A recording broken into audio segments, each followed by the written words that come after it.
अल्हम्दुलिल्लाह नहमदुहु व नस्तईनुहु व नस्तगफिरुहु व नु'मिनु बिही व नतवक्कलु अलैहि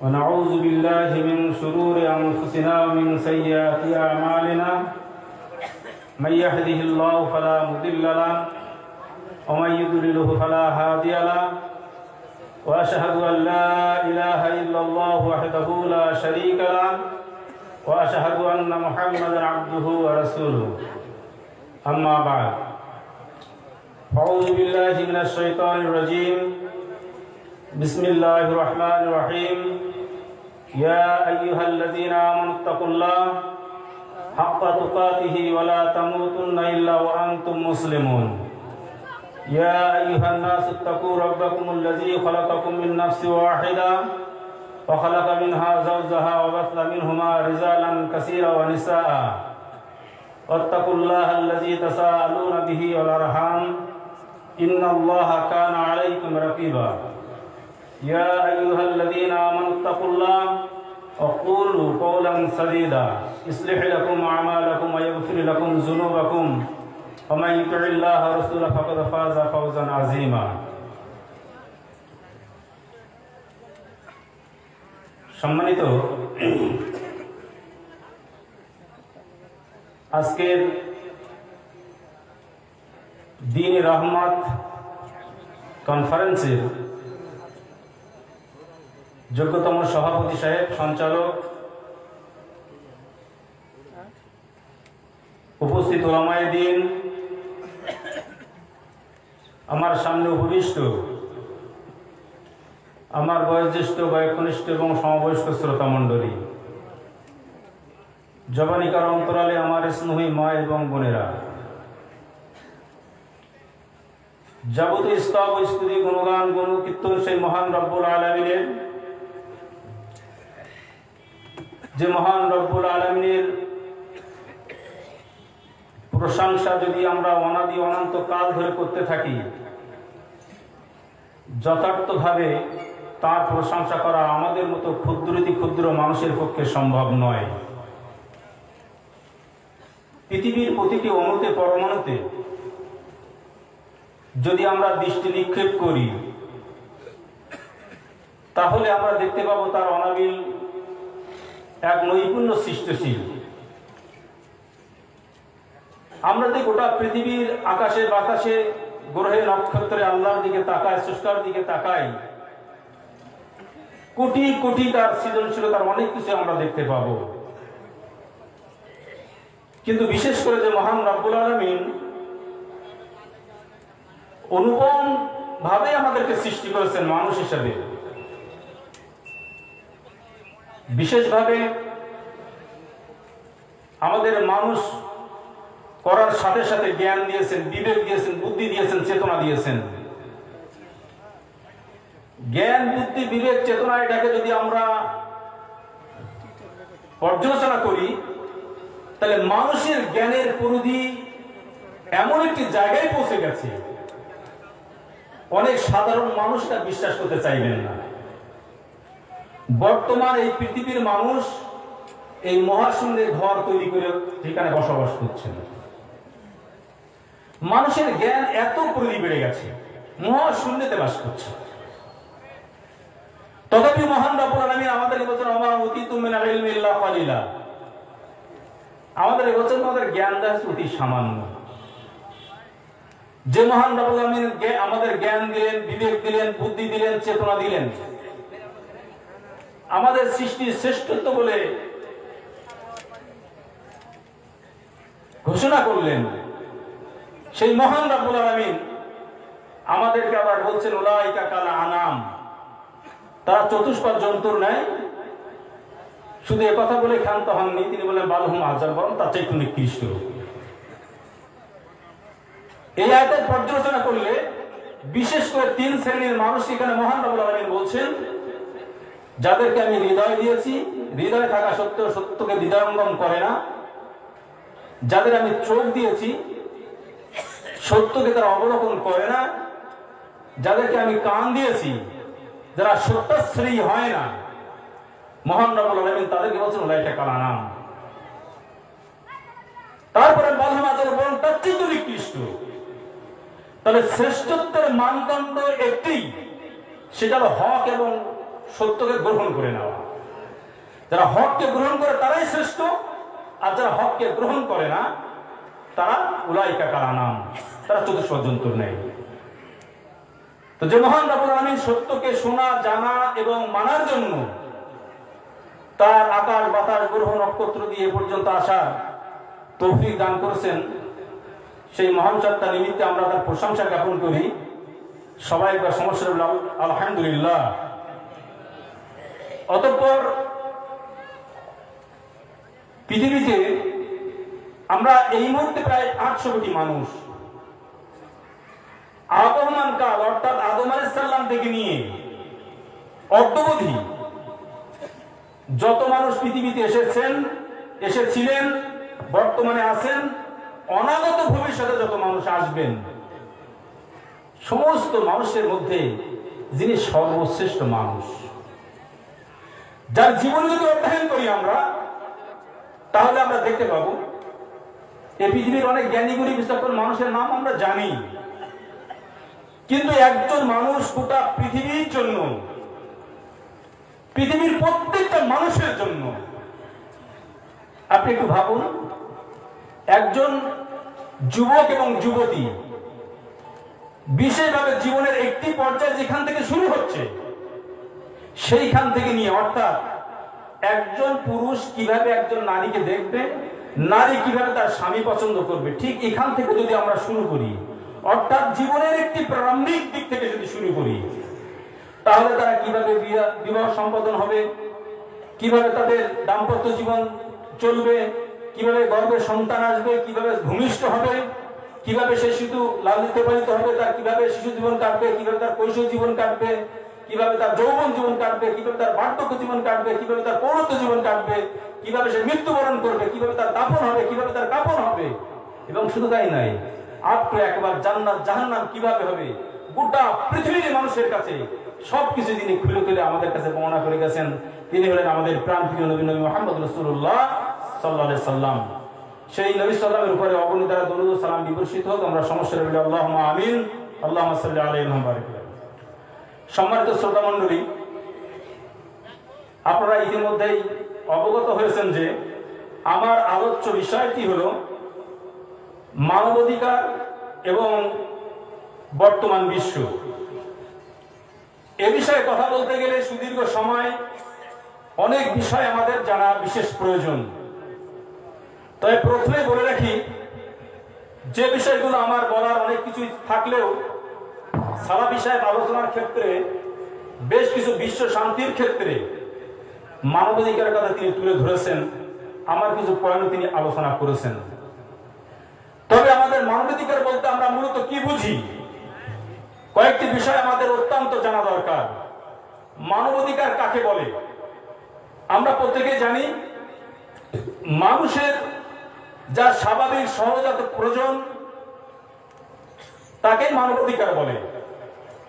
মানুষের মৌলিক কিছু প্রয়োজন, সেই মৌলিক প্রয়োজনীয়তার ক্ষেত্রে আমরা প্রতিটি বিষয়, একটি মানুষ স্বাভাবিকভাবে জন্মগ্রহণ করবে, কিভাবে সে লালিত পালিত হবে, কিভাবে তার সার্বিক জীবন কাটবে, এক সুখ এবং শান্তিময় ভাবে যেভাবে জীবন কাটবে, এক কথা যদি আমরা খুব সংক্ষিপ্ত পরিসরে বলি, সেটাকে মানবাধিকার। এটাকেই মানবাধিকার। মানুষ তার প্রয়োজনে কি কি অধিকার নিজের জন্য, অপরের জন্য যে অধিকার সার্বিক জীবনে প্রতিপালিত হবে, সেটাই হলো মানবাধিকার। যদিও রাষ্ট্র ব্যবস্থায় বিভিন্নভাবেই মানবাধিকারের সংজ্ঞা আমাদের কাছে রাখা হয়েছে। বিশেষ করে আমরা এই বর্তমান পৃথিবীতে মানবাধিকার শব্দের সাথে যতটুকু না পরিচিতি, তার চেয়ে বেশি পরিচিতি আমাদের হিউম্যান রাইটস বলে একটি শব্দ, যেটাকে মানব অধিকার বলা হচ্ছে। এখন এই হিউম্যান রাইটসটা কি, মানবের অধিকারটা কি, এবং বর্তমান পৃথিবী মানবের অধিকার বাস্তবে পালন হচ্ছে কিনা, তার কিছু কথা আপনাদেরকে শোনাবো। মূলত হলো মানবতার পাঠটা হলো মানবাধিকার। মানবাধিকারের মৌলিক বিষয় আছে মানবতা।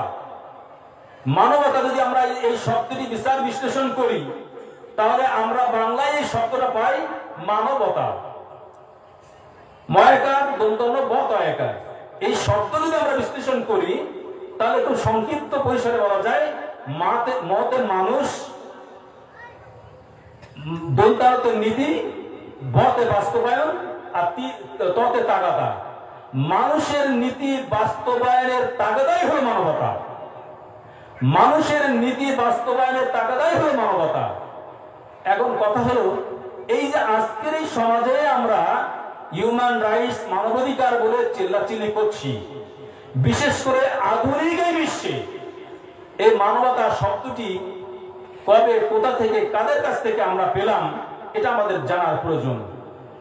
আপনি যদি ইতিহাসের ছাত্র হন তাহলে বিলক্ষণ জানবেন যে এই মানবতা বা মানবাধিকার বিষয়ে বিশ্বের বুকে প্রথমে বলা হচ্ছে, বিভিন্ন ক্ষেত্রে বলা হচ্ছে যে মানবাধিকার সংস্থা কবে থেকে চালু হয়েছে। খ্রিস্টপূর্ব তার অনেক পূর্ব থেকে নিয়ে আস্তে আস্তে আমাদের সমাজের কাছে মানবতার যে সংজ্ঞাটা রাখা হয়েছে তার সর্বপ্রথম বলা হচ্ছে সাইরাস সিলিন্ডার বলে একটা কথা। 539 খ্রিস্টাব্দে তিনি প্রথম একটি মানে দাসদের সাথে, দাসীদের তাদের মৌলিক অধিকার দেওয়া হতো না, মৌলিক অধিকার সে সময় দেওয়া হতো না মানুষের। দাসদের সাথে প্রভুদের, অর্থাৎ যারা মনিব ছিল তাদের ভিতরে সর্বসময় সংঘাত লেগে থাকতো। সেই সংঘাতের নিরসনের জন্য যিনি তদানীন্তনকালের ব্রিটিশ সরকারের দ্বিতীয় সাইরাস বলা হয়, তিনি একটা চুক্তিবদ্ধ হন দাসদের সাথে, যেটাকে সাইরাস সিলিন্ডার বলা হচ্ছে। তৎপরবর্তীতে আস্তে আস্তে এসে এটাকে আরো আধুনিকভাবে সামনে ফুটিয়ে তুলেছিলেন একটি শব্দ, সেটা হলো আপনার ম্যাগনা কার্টা বলে একটা শব্দ। তারা কি করেছিলেন, ইংরেজদের তদানীন্তনকালের ব্যারনদের সঙ্গে জন, একটি তদানীন্তনকালের শাসক ছিলেন, তিনি একটা চুক্তিবদ্ধ হয়েছিলেন। এটা হলো 1215 খ্রিস্টাব্দে। তৎপরবর্তীতে আর ইতিহাস যদি আমরা পর্যালোচনা করি সে অনেক সময় চলে যাবে, আমি সেদিকে যেতে চাইছি না। যার এমনি ভাবে চলতে চলতে চলতে চলতে 1628 খ্রিস্টাব্দে একটি চুক্তি স্বাক্ষরিত হয়, 1679 খ্রিস্টাব্দে আরেকটি চুক্তি সম্পাদিত হয়। এই সম্পাদিত চলতে চলতে চলতে চলতে হঠাৎ পৃথিবীর বুকে নেমে আসলো এক বিভীষিকাময় অন্ধকারের দিন, বিভীষিকাময় অন্ধকারের দিন। সেটা হলো, আপনারা জানেন যে পৃথিবীর বুকে দুটি ভয়াবহ যুদ্ধ সংঘটিত হয়েছিল। একটি যুদ্ধকে আমরা বলি প্রথম বিশ্বযুদ্ধ, আর দ্বিতীয়টি গেলে আমরা দ্বিতীয় বিশ্বযুদ্ধ। তৃতীয় বিশ্বযুদ্ধ এখনো বাধেনি। প্রথম বিশ্বযুদ্ধ যখন গোটা পৃথিবীর বিভিন্ন দেশ দ্বিমুখী ভাবে যুদ্ধে লিপ্ত হয়ে পড়েন, সেটা ছিল 1914 সাল থেকে নিয়ে 1918 সাল পর্যন্ত রক্তক্ষয়ী এক যুদ্ধ সংগঠিত হয়। তদানীন্তনকালের রাষ্ট্রনেতারা বসে একটা সিদ্ধান্ত করলেন যে পৃথিবীতে এভাবে অশান্তির দাবানল চলতে পারে না, অশান্তিকে থামাতে হবে। বিশ্ব বড়রা কি করলেন, লিগ অফ নেশন, জাতিপুঞ্জ, সম্মিলিত জাতিপুঞ্জ তৈরি করলেন। সম্মিলিত জাতিপুঞ্জ তৈরি করে 1920 খ্রিস্টাব্দে তারা চালাচ্ছিলেন, শান্তির বাণী প্রচার করছিলেন, মানবাধিকার মানসিকতা উপস্থাপন করছিলেন, কিন্তু সেটাও বেশি দিন স্থায়ী হলো না। আমরা আবার দেখতে পেলাম এক রক্তক্ষয়ী সংগ্রাম শুরু হলো মাত্র 2 দশক যাবার পর। সেখানে কি দেখতে পেলাম, আবার একটি বিশ্বযুদ্ধ। আবার সেই বিশ্বযুদ্ধ আমাদের সামনে হাজির হলো 1939 সাল থেকে নিয়ে 1945 সাল পর্যন্ত। আপনারা জানেন পৃথিবীর ইতিহাসে সবচেয়ে বর্বর এবং নিকৃষ্টতম একটি যুদ্ধ এই দ্বিতীয় বিশ্বযুদ্ধ হয়েছিল। সেই যুদ্ধে ইতিহাস থেকে জানা যায় 6 কোটি মানুষ সেদিন নিহত হয়েছিল। 6 কোটি মানুষ, যারা পৃথিবীর শান্তি দেওয়ার জন্য লিগ অফ নেশন তৈরি করলেন, সম্মিলিত জাতিপুঞ্জ তৈরি করলেন। 20 বছর অতিক্রান্ত হতে পারল না, পৃথিবী আবার রক্তক্ষয়ী সংগ্রাম শুরু করলেন। একটি দুটি মানুষ নয়, 6 কোটি মানুষ সেদিন সেই যুদ্ধে নিহত হয়েছিল। 6 কোটি মানুষ। এবং আপনারা জানেন, ইতিহাসে পড়েছেন 1945 সালের 6 আগস্ট হিরোশিমাতে পারমাণবিক অস্ত্র নিক্ষেপ করা হয়েছিল। 6 আগস্ট হিরোশিমাতে পারমাণবিক অস্ত্র নিক্ষেপ করা হয়েছিল। তার ঠিক কয়েকদিন পর 9 আগস্ট আবার কি করলেন, নাগাসাকিতে একই রকম ভাবে আর একটা পারমাণবিক অস্ত্র নিক্ষেপ করা হয়েছিল। পৃথিবীতে এখনো পর্যন্ত মানুষের জন্য দ্বিতীয়ভাবে আর পারমাণবিক অস্ত্র এখনো ব্যবহার হয়নি। কিন্তু তদানীন্তনকালে শান্তির বাহকরা, শান্তির ফেরিওয়ালারাই সবচেয়ে সেদিন একটা ন্যাক্কারজনক চিত্র আমাদের সামনে উপহার দিয়েছিলেন। সেদিন হিরোশিমা এবং নাগাসাকিতে, জাপানের হিরোশিমা এবং নাগাসাকিতে যে পারমাণবিক বোমা নিক্ষেপ করেছিলেন, 6 কোটি মানুষ মারা যাওয়ার পর 2,40,000 মানুষ এই দুটি বোমাতে তারা সেদিন নিহত হয়েছিলেন। সেই নিহত হওয়ার পর তারা কি করলেন, আবার দেখলেন এভাবে চলতে দেওয়া যায় না। বিভিন্ন পর্যায়ে রাষ্ট্রনেতারা আবার বসলেন। বসার পর আবার একটি চুক্তি সম্পাদিত করলেন, চুক্তি সম্পাদন করলেন। সেই চুক্তির বিভিন্ন, আমি ডেট আর বলছি না, কখনো 45 সালে, কখনো 46 সালে, 47, 48, 2050 সালের 10ই ডিসেম্বর চূড়ান্ত একটা মহাসনদ আমাদের সামনে উপস্থাপন করলেন। জাতিসংঘে নাম দিয়ে একটা সংস্থা তৈরি করলেন, কারণ পৃথিবীর মানুষকে শান্তিতে রাখবেন। কারণ তদানীন্তনকালের রাষ্ট্রনেতারা এবং তদানীন্তন 56টি দেশ সম্মিলিত প্রয়াসে সেদিন একটা সংঘ তৈরি করলেন, যার নাম জাতিসংঘ। তার এ থেকেই মানবাধিকার শব্দটি বিশেষভাবে আমাদের কাছে পরিচিত, হিউম্যান রাইটস শব্দটি বিশেষভাবে পরিচিত। এবারে 1950 সালের 10ই ডিসেম্বর আমাদের সামনে শান্তির ফেরিওয়ালারা একটি সংবিধান দিলেন, মানবাধিকারের নামে দিয়ে 30টি অধ্যায় সেখানে রচনা করলেন মানুষের অধিকার বিষয়ে।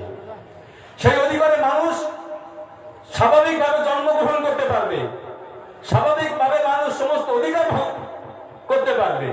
সবকিছু সেই সনদে লেখা হলো, 30টি অধ্যায় দিয়ে 30টি প্যারা করে সেখানে লেখা হলো মানুষের অধিকারের জন্য। কিন্তু যারা শান্তির জন্য শান্তি সংঘ প্রতিষ্ঠা করলো, এবার বলতে চাইছি যে আমাদের কতটুকু আমাদের অধিকার দেওয়া হয়েছে।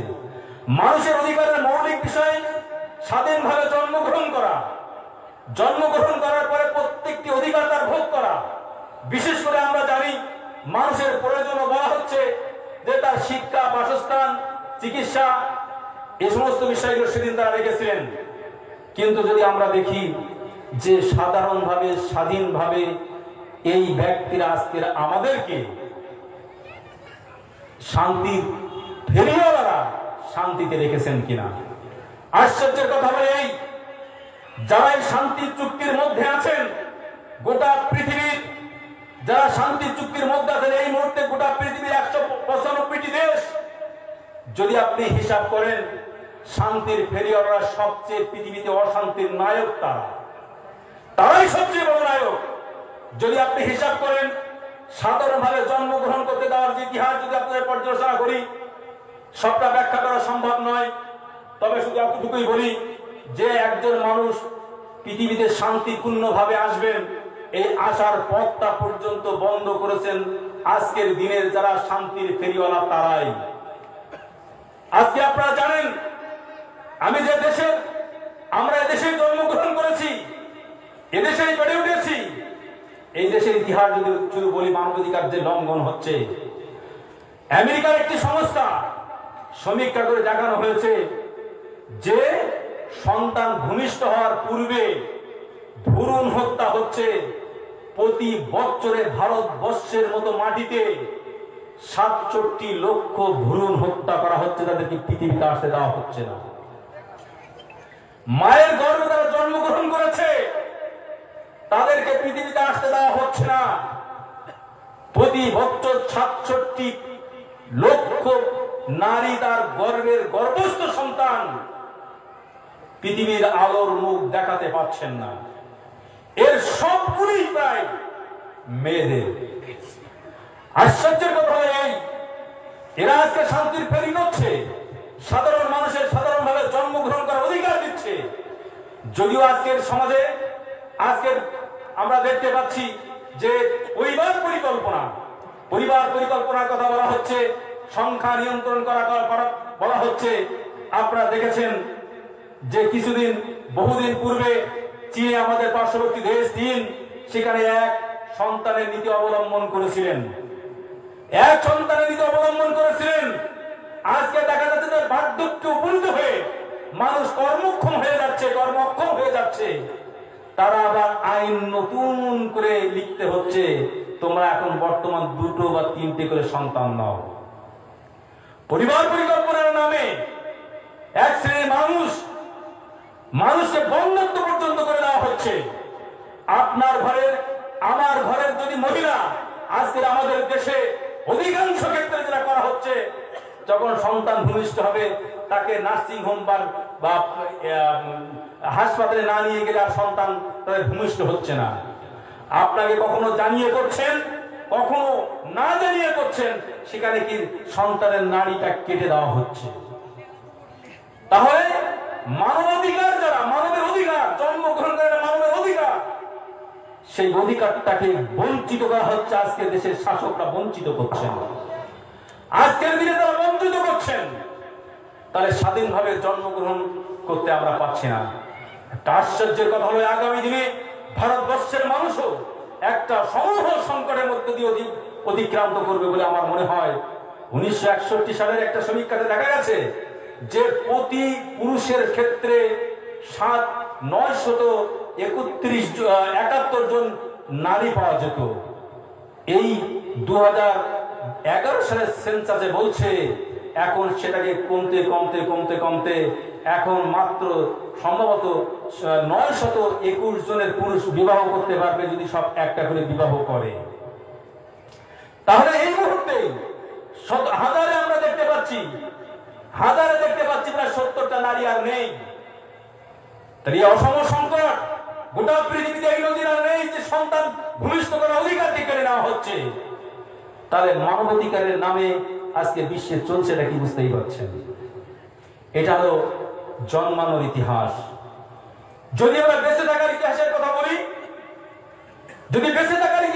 বলি, বিশ্ব মোড়লদের কাছে আমার জিজ্ঞাসা, আপনারা জানেন দুঃখ লাগে, বেদনা হতে হয়। বেশ কিছুদিন পূর্বে যারা একটু সাধারণ জ্ঞান রাখেন, পেপার পত্রিকাতে দেখেন, আপনারা দেখেছিলেন একটি মাত্র ছোট্ট বাচ্চা, 3 বছরের শিশু, তিনি রক্তস্নাত হয়ে গেছিলেন সিরিয়ার বুকে। অঝোর ভাবে রক্ত প্রবাহিত হচ্ছে তার দেহ থেকে, মুখ দিয়ে রক্ত পড়ছে। হে বিশ্বের বিবেকবান শাসকদের, তোমাদের কাছে আমার প্রশ্ন, কোন অপরাধ ছিল শিশুরা সেদিন মৃত্যুর পূর্বে যে কথাটা বলে গিয়েছিলেন, আমি আল্লাহর কাছে সব বলে দেব। আপনারা দেখেছিলেন ফেসবুকে বিভিন্ন খবরে তার খবরটা ছাপা হয়েছিল। সে জন্মগ্রহণ করেছে এই পৃথিবীতে, আলো বাতাস, এই পৃথিবীর সবকিছু সে ভোগ করবে বলে মহান রাব্বুল আলামিন তাকে পাঠিয়েছিলেন। কিন্তু সে আত্মনাদ করেছে বিশ্বের বিবেকের কাছে। কোথায় সে বিবেক? তিনি আত্মনাদ করে দেখেছেন এই পৃথিবীর মানুষের কাছে বিচার চেয়ে কোনো লাভ নেই। বিচার সেদিন চায়নি। সিরিয়ার সেই ছোট্ট শিশুটি, মাত্র 3 বছর বয়স, কাঁদতে কাঁদতে ফেসবুকে দেখে মৃত্যুর পূর্বে সেই কথাটা বলেছিল। কেন তাকে অধিকার দেওয়া হলো না পৃথিবী বেঁচে থাকতে? কি অপরাধ ছিল শিশুটি? তাকে পৃথিবীর মায়া ত্যাগ করে চলে যেতে হলো। শুধু কি তাই, আপনারা আরো জানেন আইলান কুর্দি বলে একজন, সেও 3 বছরের একটি শিশু। 3 বছরের শিশু কাদের জন্য? যারা মানবাধিকার বলছে। যেহেতু আমাকে বিষয় দেওয়া হয়েছে মানবাধিকার এবং বর্তমান বিশ্বের বিবেকগুলো কোথায়? সেই আইলান কুর্দি একজন সাংবাদিক দেখলেন সিরিয়ার এক নদীর তীরে তার দেহ ভেসে উঠেছে, শুয়ে আছেন, লাল জামা পরিহিত। সারা পৃথিবীর প্রায় প্রত্যেকটি খবরের কাগজে চ্যানেলকে দেখানো হয়েছিল তার অপরাধ। সে দেশ থেকে পালিয়ে যাচ্ছিল। নৌকা ডুবি হয়ে গেছে, নৌকা ডুবিতে সে আর ফিরে যেতে পারেনি, সে আর পৌঁছতে বাঁচতে পারেনি, সে মারা গেল, নদীতে ডুবে মারা গেল। কিসের জন্য? আজকে বিশ্ব মোড়ল যারা বিশ্বের শান্তি স্থাপনার দায়িত্ব নিয়েছেন, তারাই সেদিন এ কাজ করেছিল। আপনারা জানেন, শুনলে অবাক হয়ে যাবেন, যারা জন্মগ্রহণ করলো এই পৃথিবীতে তাদেরকে বাঁচতে দেওয়া হলো না। আপনারা জানেন, ইরাকে একটা যুদ্ধ সংগঠিত করলো কারা? আমেরিকার নেতৃত্বে। অবাক হয়ে যেতে হয়, আপনারা শুনলে জানলে অবাক হয়ে যাবেন যে গোটা পৃথিবীতে এই মুহূর্তে জাতিসংঘের সদস্য সংখ্যা 195টি দেশ, মাত্র 5টি দেশের হাতে ক্ষমতা আছে ভেটো প্রয়োগ করার। তারা যেটা সিদ্ধান্ত নেবে সেটাই সিদ্ধান্ত। 190টি দেশ, 194টি দেশ যদি একরকম কথা বলে, কোন একটা দেশ যদি ভেটো প্রয়োগ করে, সেই শান্তি আর প্রতিষ্ঠিত হয় না, সেটাকে বাস্তবায়ন করা হয় না। জাতিসংঘে বারবার যখন ইরাকের যুদ্ধের জন্য করা হচ্ছে, যখন বলা হচ্ছে ইরাকের যুদ্ধের জন্য যে সেখানে সাদ্দামের কাছে রাসায়নিক অস্ত্র আছে, একথা বলে সেদিন আক্রমণ করা হলো। জাতিসংঘের বহু দেশ সেদিন তারা বলেছিল যে তার কাছে রাসায়নিক অস্ত্র নেই, এভাবে অত্যাচার করা ঠিক হবে না। কিন্তু আমেরিকা, যারা সবচেয়ে মানবাধিকার সবক দিতে চাইছে মানুষকে, তারা সেদিন কারোর কথা না শুনে সেদিন কি করেছিলেন? ইরাকের বুকে আঘাত হেরেছিলেন। আপনারা শুনলে অবাক হয়ে যাবেন, সে আঘাতে জর্জরিত হয়ে 35 লক্ষ মানুষকে এই পৃথিবী থেকে তাদের কারণে বিদায় নিতে হলো। যুদ্ধ চাপিয়ে দেওয়া হলো সাদ্দামকে উৎখাত করার জন্য। 35 লক্ষ মানুষকে নিহত করলেন তারা, এই দুনিয়াতে বাঁচতে দেয়নি। আকাশ পথে মুহুর্মুহু তাদের উপরে বোমা ব্লাস্ট করে তাদেরকে দুনিয়া থেকে চলে যেতে হলো। কত? 35 লক্ষ মানুষকে। অবাক করার বিষয় হলো এই 21 লক্ষ নারীকে বিধবার তকমা তাদেরকে ভোগ করতে হলো। 21 লক্ষ নারী, তাদের কাছে স্বামী নেই। অবাক করার আরো বিষয় হলো 60 লক্ষ শিশুরা এতিম অনাথ হয়ে গেল ইরাকের যুদ্ধের জন্য। পরিশেষে আমরা কি দেখলাম? সেখানে রাসায়নিক অস্ত্রের কিছুই সেদিন তারা পাননি। বিচারের নামে প্রহসন করে, যদিও আমি সাদ্দামের পক্ষের লোক নই, সাদ্দামকে ভালো মন্দ বিচার করার জন্য আমি বলছি না, কিন্তু একজন শাসককে উৎখাত করার জন্য, যারা মানবতার প্রতিষ্ঠার জন্য আন্দোলন করছে, কথা বলছে, তাদের দ্বারা 35 লক্ষ মানুষ নিহত হলো, 60 লক্ষ বাচ্চা ইয়াতীম হলো, 21 লক্ষ নারী বিধবা হয়ে গেল। কিসের কারণে? বলছে শান্তির জন্য, একজন শাসককে উৎখাত করার জন্য। তাদের বাঁচার অধিকার ছিল, পৃথিবীতে জন্মগ্রহণ করেছে, বাঁচার অধিকার ছিল, বাঁচার অধিকার তারা কেড়ে নিল। একটা দেশ যদি আপনারা পর্যালোচনা করেন তাহলে দেখতে পাবেন, আপনারা জানেন এই কিছুদিন আগে নতুন করে স্বাধীনতা পেল আফগানিস্তান। ভালো খারাপ আমি এ বিষয় বলার নয়, তবে এই কথা বলতে চাই, আপনারা জানেন সেদিন তারা বলেছিলেন, আমেরিকার শাসকরা বলেছিলেন যে লাদেন নাকি আফগানিস্তানে আছে। মেনে নিলাম যুক্তিতর্কের খাতিরে। আমেরিকার হাতে এমন ক্ষমতা আছে, যে ক্ষমতা বলে পাকিস্তানের মতো পারমাণবিক অস্ত্রধার দেশ, সেই দেশের আবুদাবাদের শহরে একটা সেনা ছাউনির পাশে আমেরিকার সৈন্যরা নেভি সিল যে অতর্কিত মাত্র 19 থেকে 20 সেকেন্ডের মধ্যেই লাদেনের ঘর অপারেশন করে তাকে হত্যা করে সেখান থেকে প্রায় পালিয়ে চলে গেল। তাহলে তাদের হাতে এত গোয়েন্দা, এত পাওয়ার, এত কিছু থাকতে, যদি প্রকৃত অর্থে লাদেন দোষী হয়, যদিও বিশ্বের বহু সাংবাদিক এর বিপক্ষে কথা বলেছেন, এমনকি যেদিন টুইন টাওয়ার ধ্বংস হয়, সেদিন ইহুদিরা কাজে যোগ দেয়নি। কিসের কারণে? কিসের কারণে? এ তথ্য হয়তো মানুষের কাছে অজানা থেকে যাবে, কিন্তু এক লাদেনকে শেষ করার জন্য তারা তো পারতেন অতর্কিত ভাবে।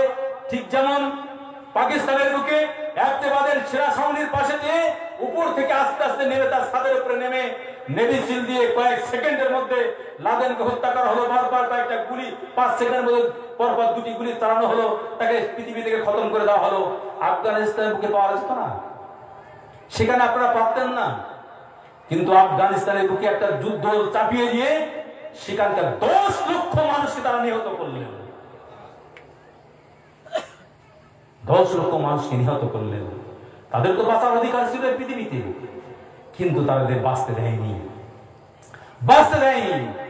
যদি এমনি ভাবে একটা একটা করে বিচার বিশ্লেষণ করি অনেক কথা চলে আসবে। আপনারা জানেন, বিলক্ষণ জানেন, মানবতার সংস্থা তোমরা, বিশ্ব মানবাধিকার নিয়ে তোমরা বসে আছো।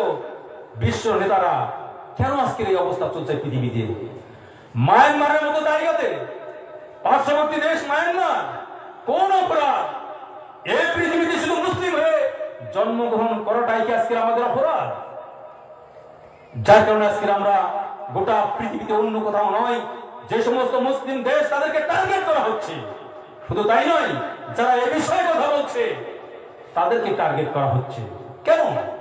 মানবাধিকার তোমরা ফেরি করছো, মানবাধিকার লঙ্ঘন কেন তোমরা করছো? আপনারা জানেন, বিগত কয়েক বছর পূর্বে আপনারা জানেন আরাকান বলে একটি দেশ, সেখানে মুসলিমরা বসবাস করতেন। 1948 সালে সেদিন সেই আরাকানকে দখল করে নিল, দখল করে নিল, দখল করে নিল। 1,10,000 মানুষকে সেদিন শহীদ হতে হয়েছিল। তাদের কাছে, মুসলিমদের কাছে কেড়ে নেওয়া হলো, তাদের কাছে কেড়ে নেওয়া হলো। সেই কেড়ে নেওয়ার পরে কিছুদিন পূর্বেও আপনারা দেখেছেন কোন অপরাধ, কোন অপরাধে মায়ানমারের মতো জায়গাতে এই মুহূর্তে সারা পৃথিবীতে তারা 12 থেকে 13 লক্ষ মানুষ যাযাবরের জীবন যাপন করছে। মানবাধিকার কোথায়? বিশ্ব নেতৃত্বের কাছে আমাদের প্রশ্ন, মানবাধিকার কোথায়?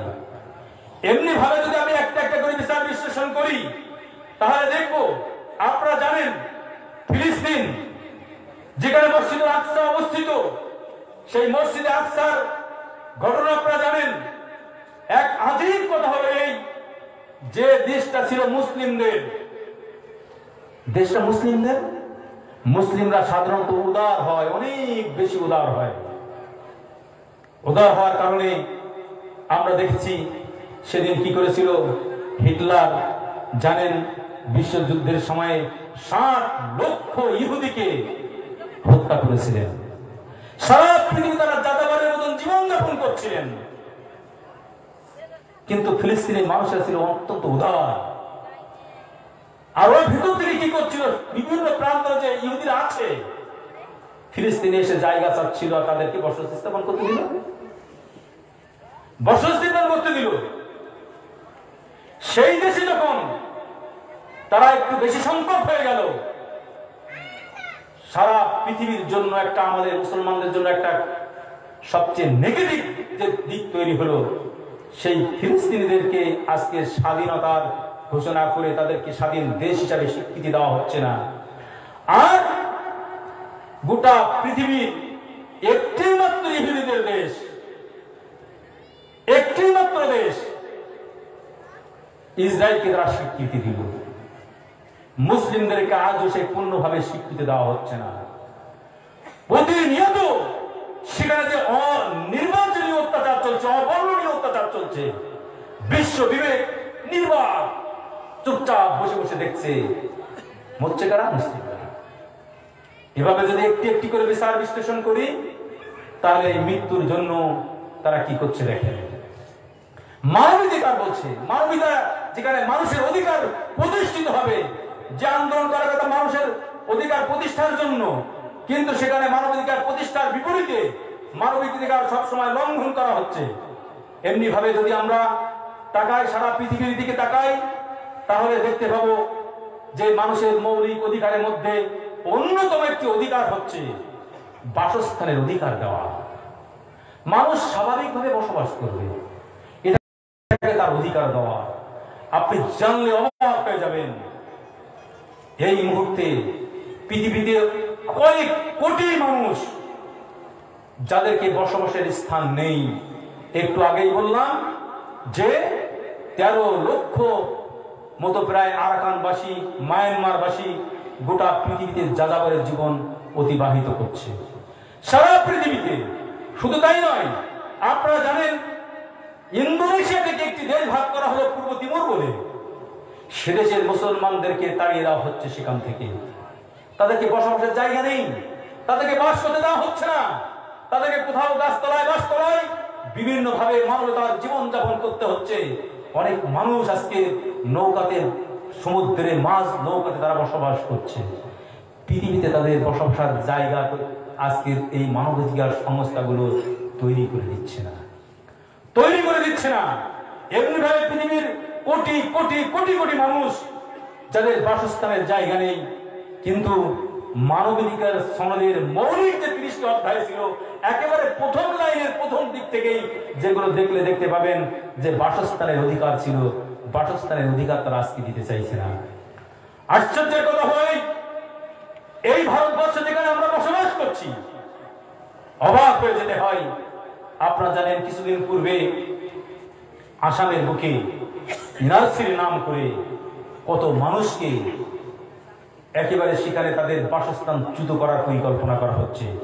শুধু তাই নয়, ভারতবর্ষে শুধু আসামে নয়, ভারতবর্ষের বৃহৎ একটি জনগোষ্ঠীকে বর্তমান সরকার বিভিন্ন ভাবে সাম্প্রদায়িক উস্কানি নিয়ে তারা চাইছে এক শ্রেণী মুসলমানদের একটা বৃহৎ অংশকে তাদেরকে বাস্তুচ্যুত করার পরিকল্পনা করছে। অবাক হয়ে যেতে হয়। আজকে নির্দ্বিধায় বলতে পারি, যে ভারতবর্ষে দাঁড়িয়ে আমরা কথা বলছি, আপনি ইতিহাস পর্যালোচনা করুন। দেশটা চলে গিয়েছিল 1947 সালে ব্রিটিশদের অধিকারে। আপনারা ইতিহাসে পড়েছেন 1757 সালে মহাবিদ্রোহ হচ্ছে। কাউন্ট করুন, সরকারকে বলছি, আপনাদের কাছে আমাদের অনুরোধ, কতজন হিন্দু যোগ দিয়েছিলেন সেই 1957 সালের মহাবিদ্রোহে? সিপাহী বিদ্রোহে কতজন যোগ দিয়েছিলেন? আশ্চর্যের কথা হলো, যে দেশের মাটি মুসলমানরা দেশ স্বাধীন করলো, যাদের রক্ততে দেশ স্বাধীন হলো, যাদের চিন্তা চেতনায় অর্থতে সবেদে দিয়ে মুসলমানরা টন টন রক্ত দিয়েছিল দেশকে স্বাধীন করতে। মনে রাখবেন, পাকিস্তান স্বাধীন করার জন্য, বাংলাদেশ স্বাধীন করার জন্য ভারতের মুসলমানরা রক্ত দেয়নি, রক্ত দিয়েছিল দেশকে স্বাধীন করার জন্য। আজকে যারা স্বাধীনতার জন্য সবচেয়ে বেশি রক্ত দিল, তাদের ইতিহাস থেকে নাম শুধু মুছে দেওয়া নয়, এক বৃহৎ পরিকল্পনা দেশ থেকে মুসলিমদেরকে বিতাড়িত করার জন্য। ডিটেনশন ক্যাম্প তৈরি করবে, উদ্বাস্তু তৈরি করবে, মানবতার জীবন যাপন করবে। কি করে হতে পারে? ভারতবর্ষের রাজধানী দিল্লির বুকে যেখানে ইন্ডিয়া গেট আছে, সম্ভবত 92,741 কতজন মতো সেখানে শহীদের নাম লেখা আছে। তার মধ্যে 62,741 কি 39 এতজন মুসলমানদের বীর সৈনিকদের নাম লেখা আছে। দেশের স্বাধীন করার জন্য চেষ্টা করলো, দেশ থেকে এক শ্রেণীর মানুষ চেষ্টা করছে। এই উদ্বাস্ত সংখ্যা আজকে গোটা পৃথিবীতে বিরাট সংখ্যক আমরা দেখতে পাচ্ছি। অধিকার থেকে বঞ্চিত করা হচ্ছে, বঞ্চিত করা হচ্ছে। শুধু তাই নয়, বাসস্থানের পর যদি আমরা খাদ্যের বিষয়টা দেখি, খাদ্য এই পৃথিবীতে আজকে যে রাতটা অতিবাহিত হচ্ছে, এই রাতের সমীক্ষা আমি সমীক্ষা করছি না, গোটা পৃথিবীর ইন্টারন্যাশনাল যে সংস্থাগুলো আছে সেই সংস্থারা সমীক্ষা করে বলছে, প্রতিটি রাত্রে মানুষ ঘুমাতে যায় অর্ধাহারে, অনাহারে। এই পৃথিবীর মানুষ প্রায় 200 কোটি, যার মধ্যে 115 কোটি শিশু যাদের খাদ্য ঠিক মতো বাবা মা তাদের কাছে তুলে দিতে পারে না। যাদের কাছে তুলে দিতে পারে না। এমনি ভাবে যদি আমরা একটা একটা করে বিচার বিশ্লেষণ করি তাহলে দেখতে পাবো যে স্বাধীনতার নামে, অধিকারের নামে অধিকার হরণ করছে কারা, অধিকার হরণ করছে কারা। যদি এই বিচার বিশ্লেষণ করেন তাহলে দেখতে পাবেন অধিকাংশ ক্ষেত্রে আজকে যারা স্বাধীনতা হরণ করছে তারা মুসলিম নয়, যারা মুসলিম নয়। এই পৃথিবীতে সম্ভ্রম নিয়ে বেঁচে থাকার অধিকার সবারই আছে, সবারই আছে। আজকে এই পৃথিবীতে এই মুহূর্তে দাঁড়িয়ে আমেরিকা হলো সবচেয়ে মানবাধিকার ফেরি করার দেশ, মানবাধিকার ফেরি করার দেশ। সেই দেশে বলছে প্রতিদিন, প্রতি বছর 3,07,000 নারী ধর্ষিত হয়, ধর্ষিত হয় প্রতিদিন না, প্রতি বছর। প্রতি বছর তাদের রেকর্ড বলতে, রেকর্ড যেগুলো সরকারি খাতায় জমা দিচ্ছে, অভিযোগ করছে 3,07,000 মতো নারী সেখানে প্রতি বছর তাদের সম্ভ্রম নষ্ট করছে। আর বেসরকারি হিসাবে তার কয়েক গুণ বেশি যারা সম্ভ্রম নষ্ট হলেও যায় না। পরিষ্কার করে দেখতে পাচ্ছি আমরা প্রতি 32 সেকেন্ডে একজন নারী সেখানে ধর্ষিত হচ্ছে, প্রতি 32 সেকেন্ডে একজন নারী ধর্ষিত হচ্ছে। সম্ভ্রম নিয়ে বেঁচে থাকার অধিকার আজকের এই পৃথিবীর মানুষের কাছে বিলুপ্ত প্রায়। এমনি ভাবে যদি আপনি একটা একটা করে বিচার বিশ্লেষণ করেন তাহলে দেখতে পাবেন যে অজস্র ঘটনা আপনাদের সামনে চলে আসবে, যেখানে আমরা দেখতে পাবো যে আমাদের অধিকার থাকা থেকে কিভাবে আমাদেরকে বঞ্চিত করা হচ্ছে। যদি আপনি দেখেন একটা কেউ বিচার বিশ্লেষণ যদি করেন, যদি আপনি দেখেন একটি মানুষ বেঁচে থাকার জন্য তার আইনের সহায়তা প্রয়োজন। আপনারা জানেন গোটা পৃথিবীর মধ্যে যারা বিলক্ষণ বিচক্ষণ মানুষ, আপনারা জানেন আবু গারিব একটি কয়েকখানা, যেখানে বিনা বিচারে সুদীর্ঘ দিন ধরে মুসলমানদের অবর্ণনীয় অত্যাচারের মধ্যে গুয়ান্তানামো এবং আবু গারিব কারাগারে বিনা বিচারে কোনো বিচার হবে না, তাদেরকে বন্দী করে রাখা হয়েছে, বন্দী করে রাখা হয়েছে। শুধু আবু গারিব এবং গুয়ান্তানামো নয়, প্রতিটা দেশের এক শ্রেণীর শাসকেরা বিনা বিচারে একজন মানুষের অধিকার আছে, তার আইনি সহায়তা পাওয়ার অধিকার আছে, কিন্তু আমরা সেখানে দেখতে পাচ্ছি যে সেই অধিকারটাকে দেওয়া হচ্ছে না, তাদের আইনের অধিকার দেওয়া হচ্ছে না। তাদের উপরে এমন ভাবে অত্যাচার করা হচ্ছে, কুকুরকে লেলিয়ে দেওয়া হচ্ছে, হিংস্র পশুকে লেলিয়ে দেওয়া হচ্ছে, উলঙ্গ করে রাখা হচ্ছে। তাদের সামনে কিভাবে অত্যাচার করছে, জনগণের সামনে পর্যন্ত অত্যাচার করা হচ্ছে, তাদের অধিকার দেওয়া হচ্ছে না। এমনি ভাবে যদি কথা বলবো, অনেক কথা যদি আমরা বলতে চাই, তাহলে আমরা দেখতে পাবো সেই অধিকার আমাদেরকে দেওয়া হচ্ছে না, ব্যক্তিগত অধিকার থেকে নষ্ট করা হচ্ছে। আপনারা জানেন আজকে গোটা পৃথিবীতে আমেরিকা পৃথিবীর বড় বড় শাসকদের থেকে নিয়ে বড় বড় ব্যক্তিদের সমস্ত কল রেকর্ড করা হচ্ছে। শুধু তাই নয়, শুধু আকাশের স্যাটেলাইট দিয়ে সেখানে কি করা হচ্ছে, যে সারা দেশের গোয়েন্দাগিরি করা হচ্ছে। এটা আজকের পৃথিবী। এগুলো যদি আমরা বিচার বিশ্লেষণ করি, অনেক কথাই আমাদের সামনে চলে আসবে। শুধুমাত্র আমি ইসলামের দৃষ্টিতে এই সমস্ত যে বিষয়গুলো বললাম, যদি আপনারা দেখি তাহলে আমরা দেখব যে মানুষের অধিকার প্রতিষ্ঠার জন্য কারা কাজ করবে। আমি খুব সংক্ষিপ্ত ভাবে শেষ করে দেবো ইনশাল্লাহ। তার কারণ হলো যে এই ব্যাখ্যা করতে গেলে, সারা পৃথিবীর অবস্থা ব্যাখ্যা করতে গেলে সুদীর্ঘ সময় চলে যাবে। এখন প্রশ্ন হলো, এ তো বললাম পৃথিবীর এই শাসকদের কথা, কিন্তু মানবাধিকার প্রতিষ্ঠার জন্য মানুষের যা কিছু প্রয়োজন, মৌলিক প্রয়োজন, ইসলাম কি দিয়েছে যদি আমরা একবার বিচার বিশ্লেষণ করি তাহলে দেখতে পাবো যে চূড়ান্ত দলিল আমাদের কাছে পবিত্র আল কোরআন রেখে গেছে।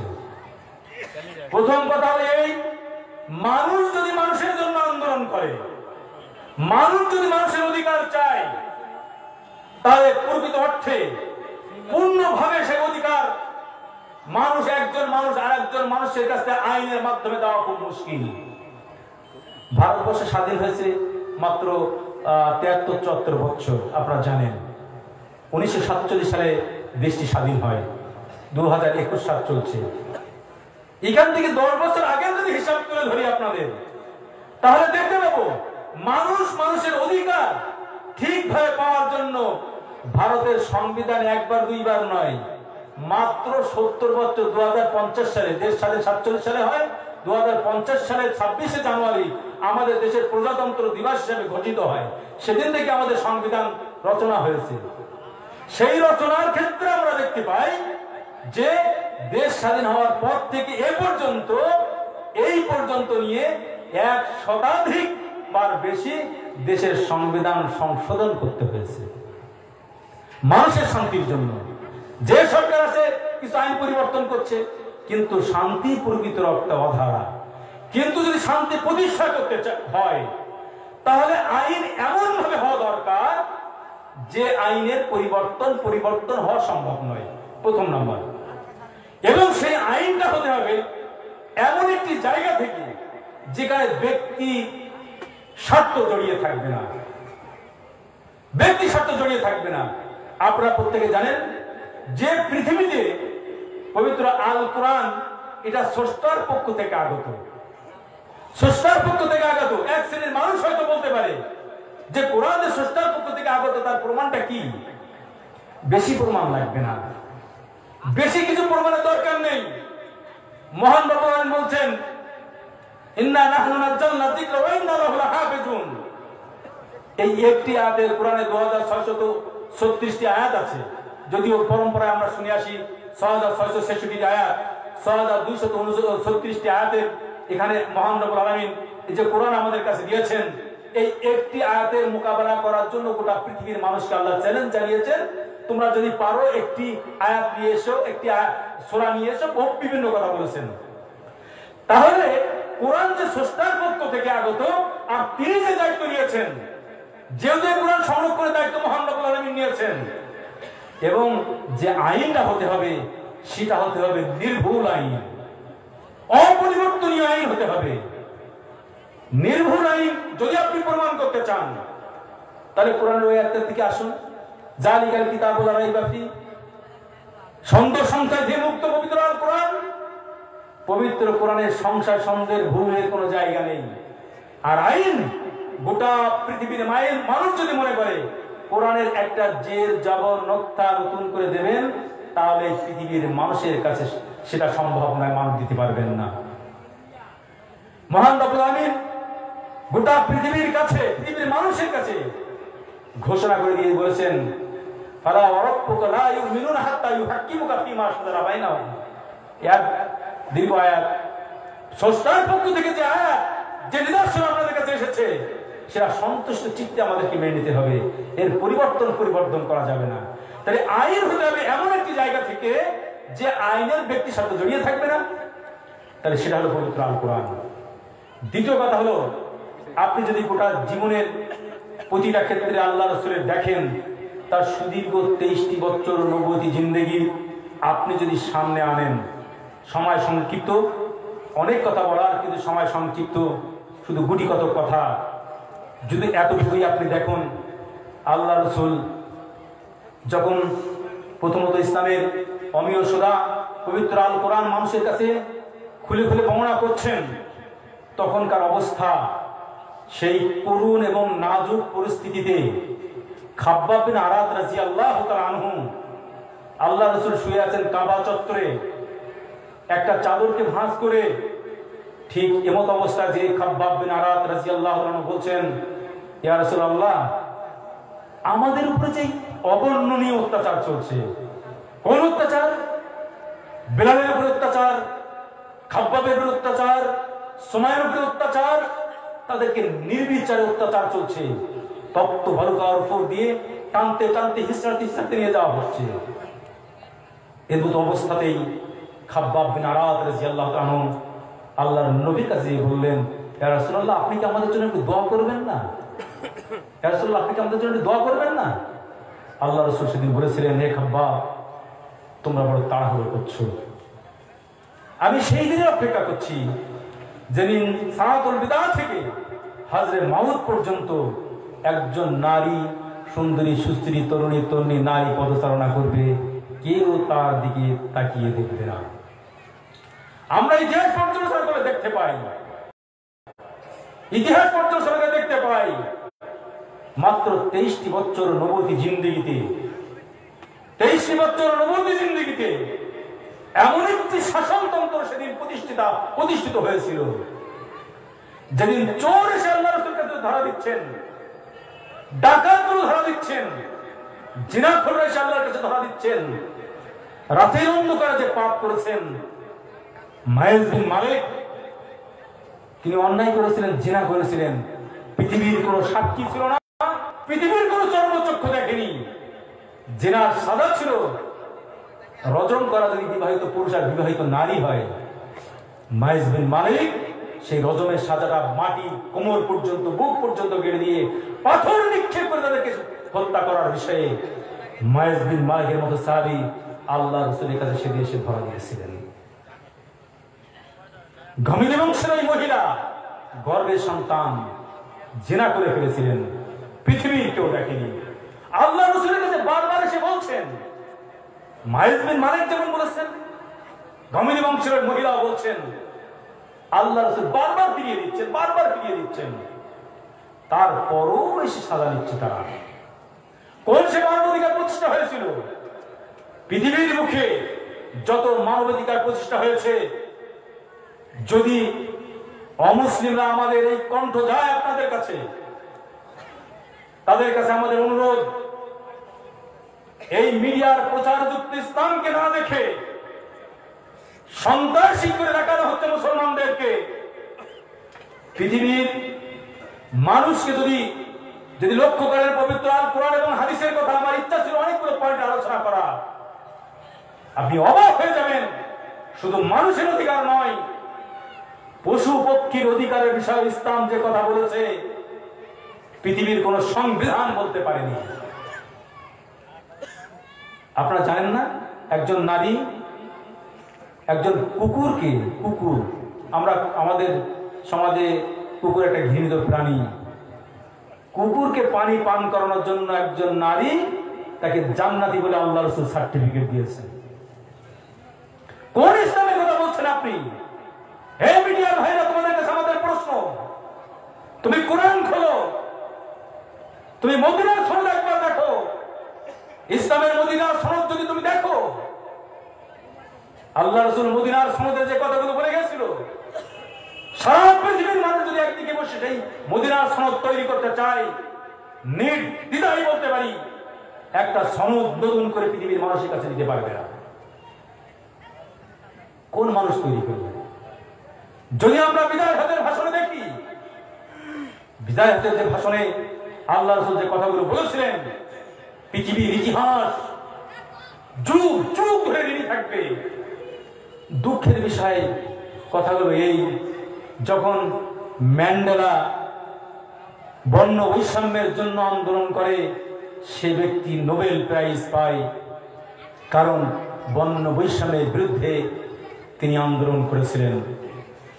কিন্তু পৃথিবীর মুখে শুধু আন্দোলন করে ক্ষান্ত হননি, আল্লাহ রাসূল জীবনের কয়েকটি কথা আপনাদেরকে বলে যায়। আল্লাহ রাসূল বিলালের মতো হাঁপছি কুৎসিত একজন সাহাবীকে কোন মর্যাদা বসিয়েছিলেন? ইসলামের দৃষ্টিতে তিনি, ইসলামের ইতিহাসে তিনি প্রথম মুয়াজ্জিন হিসেবে আযান দিয়েছিলেন। আজকের অজস্র মানুষকে তাদের উপাসনায় উঠতে দেওয়া হয় না। আমরা মুসলিমরা নির্দ্বিধায় বলে যেতে পারি, যদি একজন অমুসলিম ইসলাম কবুল করে, সে যদি পবিত্র কোরআন সহিহ শুদ্ধ করে পড়তে পারে, আমার চাইতে পড়তে পারে, সালাফি সাহেবের উপরে যদি ভালো করে পড়তে পারে, তার শর্ত হলো তিনি প্রথম ইমাম হবেন। কোন অধিকারের কথা বলছেন? ইসলাম যে অধিকার দিয়েছে, সেই অধিকার পৃথিবীর কোন মানুষ দিতে পারেনি। পারবেন? ওমরে ফারুক রাদিয়াল্লাহু তাআলা ইসলামের সত্য ছায় এসে এমন মানুষ তৈরি হয়ে গেলেন, রাতের অন্ধকারে তিনি প্রজাদেরকে খোঁজ নিতে যেতেন, খোঁজ নিতেন নিজের কাঁধে করে।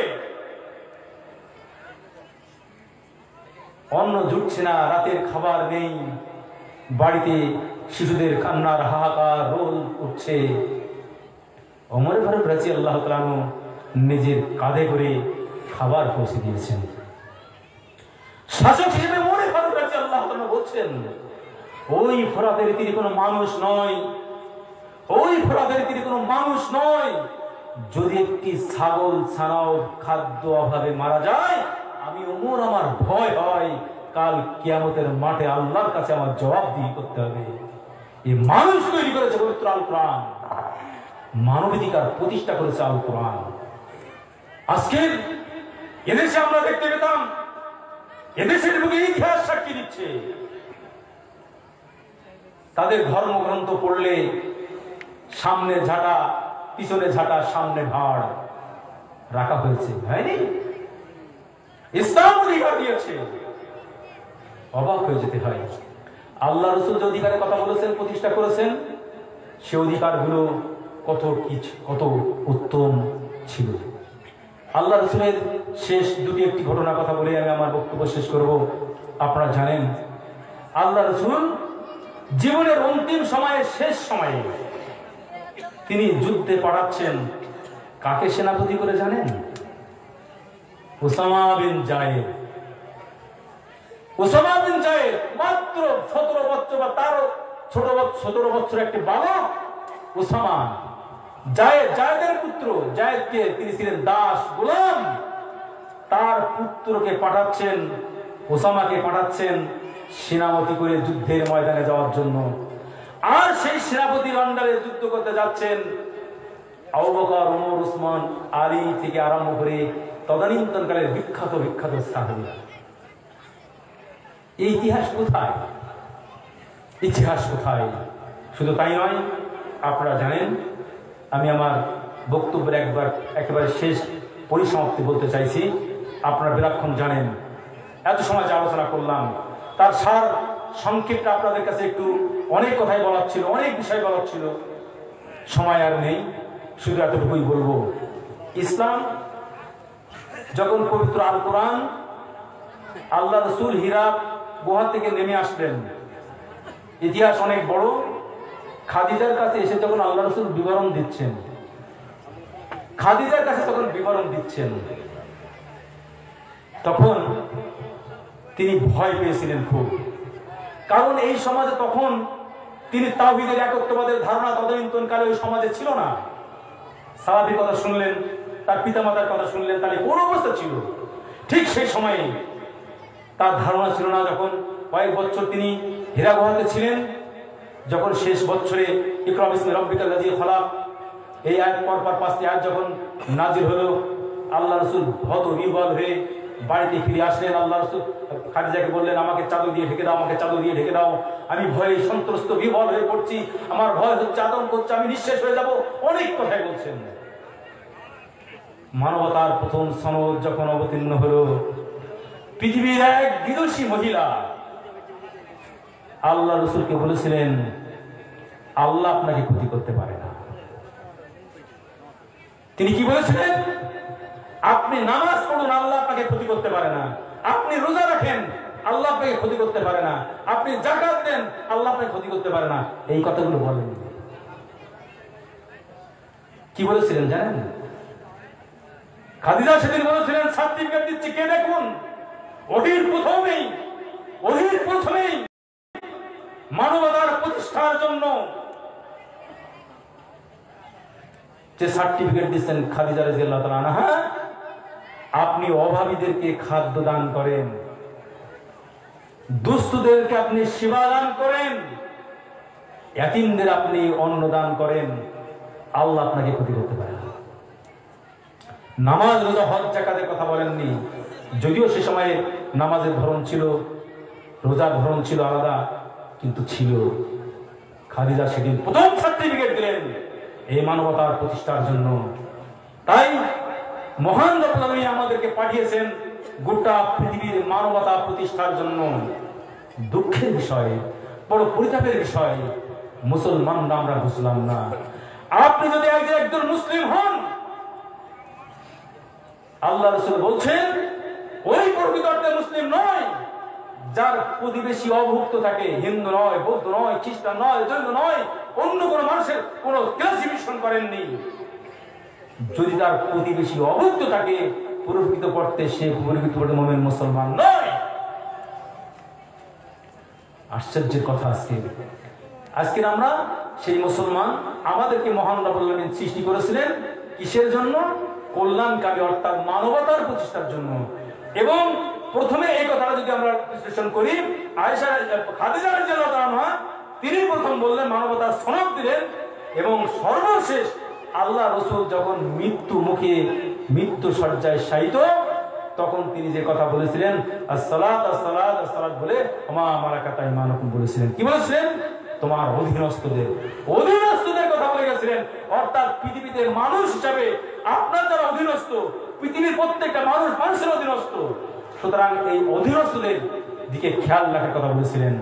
তাহলে বলা চলে যে গোটা পৃথিবীতে যত মানুষ এসেছিলেন, যত মানুষ আসবেন, মানবতার প্রতিষ্ঠার প্রধান যে ব্যক্তি তিনি হলেন নবী মুহাম্মদ রাসূলুল্লাহ সাল্লাল্লাহু আলাইহি ওয়াসাল্লাম। সুতরাং যে নবী আমাদের আদর্শ, আর যে মহান রব্বুল আলামিন বলছেন আমাদের যে কুনতুম খায়রা উম্মাতিন উখরিজাত লিন-নাস তা'মুরুনা বিল মা'রুফ ওয়া তানহাউনা আনিল মুনকার, আমাদেরকে সমুদ্ভাবিত করা হয়েছে, আমাদেরকে বেছে নেওয়া হয়েছে কিসের জন্য? কল্যাণকর কাজের জন্য, কল্যাণকামিতার জন্য। আজকের আমরা সেই পথে ধাবিত নই। আমরা প্রকৃত অর্থে মুমিন মুসলমান হতে পারছি না। যদি আমরা পবিত্র আল কোরআন এবং হাদিসের কাছে আমরা আসি, তাহলে আমরা মানবতার প্রতিষ্ঠার জন্য এই পৃথিবীতে আমরা দেখতে পাবো। আমরা আজকে দেখতে পেলাম, আমরা পর্যবেক্ষণে বুঝতে পারলাম যে যারা মানবাধিকার প্রতিষ্ঠার জন্য আন্দোলন করছে, গোটা পৃথিবীতে মাত্র 5টি দেশ ভেটো প্রয়োগ করার জন্য যারা আছে, তারা মানবাধিকার ফেরি করার জন্য তারা কথা বলছে। প্রকৃত অর্থে তারা মানবতা হরণকারী, তারাই পৃথিবীর সবচেয়ে মানবতা হরণ করছে। কিন্তু আজকের আমরা আমাদের ক্ষেত্রে যে মুসলিম হিসাবে মানবতার প্রতিষ্ঠার জন্য আন্দোলন করা দরকার, মানবতা প্রতিষ্ঠিত হোক, এজন্য মহান রব্বুল আলামিন আমাদেরকে পাঠিয়েছেন, এদিকে আমাদের সেই খেয়ালটা নেই। যদি আমরা প্রকৃতপক্ষে যদি যথার্থভাবে কোরআন এবং হাদিস অধ্যয়ন করি এবং প্রকৃত অর্থে আমরা কোরআন হাদিস মেনে চলি, তাহলে আমরা এই পৃথিবীর বুকে শান্তি প্রতিষ্ঠার জন্য আন্দোলন করে একটা সুস্থ সমাজ ব্যবস্থা উপহার দিতে পারবো। আল্লাহ আমাদের সে তৌফিক দান করুন।